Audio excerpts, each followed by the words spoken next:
उत्तरच्या किल्ल्यावर सईबाईंनी उभ्या जगाला दिलं ते म्हणजे छत्रपती संभाजी महाराज. खऱ्या अर्थाने राजपुत्र असल्यामुळे छत्रपती संभाजी महाराजांना बालपणापासून युद्धातील गनिमी कावे माहीत होते. अर्थकारण, राजकारण, समाजकारण यांचे बाळकडू मिळाले होते. खऱ्या अर्थाने या पृथ्वी तलावर आजपर्यंत अनेक राजे महाराजे होऊन गेले, पण कदाचित महान योद्धा होण्याचं भाग्य हे नियतीने संभाजी महाराजांसाठी राखून ठेवलेलं होतं. वयाच्या 32व्या वर्षी गिदड्या छातीने मृत्यूशी झुंजणारे, मृत्यूवर विजय प्राप्त करणारे स्वराज्य रक्षक, धर्मरक्षक छत्रपती संभाजी महाराज यांचीच महानता उलगडण्यासाठी तुमच्या समोर उभा आहे. नमस्कार.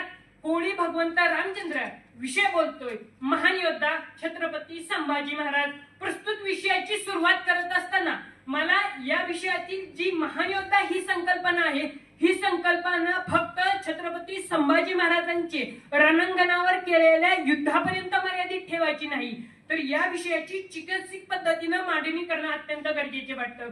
खऱ्या अर्थाने 1671 साली छत्रपती संभाजी महाराजांचे वयवर्ष केवळ आणि केवळ 14 होतं. त्यावेळेस रायगडावर छत्रपती शिवाजी महाराजांनी राज्यातील काही कारभार छत्रपती संभाजी महाराजांच्या हाती दिलेला आपल्याला पाहायला मिळतो.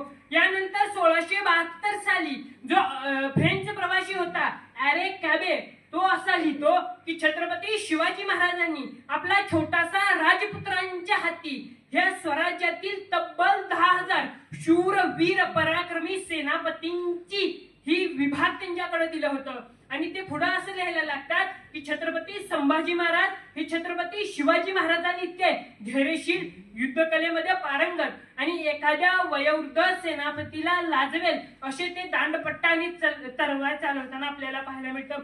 मग एकंदरीत संभाजी नावाचं वटवृक्षांची बीजारोपण हे महाराष्ट्रात झालं आणि याच वटवृक्षाला ज्या कळ्या आणि फुलं आल्या होत्या